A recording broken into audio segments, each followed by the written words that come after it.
তো হ্যালো বন্ধুরা, আপনি যদি মোবাইলে এই সেটিংসটা না জেনে থাকেন, তাহলে বিপদের সময় কিন্তু মোবাইল আপনার কোনো কাজেই লাগবে না।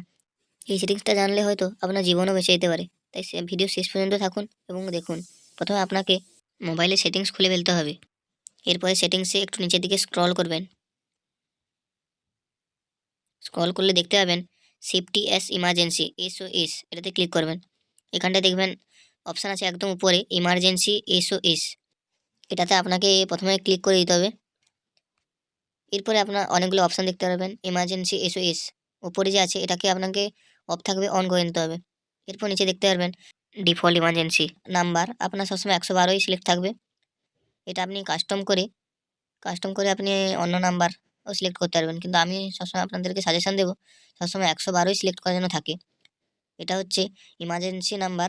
এখানে কল করলে আপনার অ্যাম্বুলেন্স, পুলিশ এবং দমকল আপনার যেটা চাই সেটা বললে আপনার লোকেশানে চলে আসবে।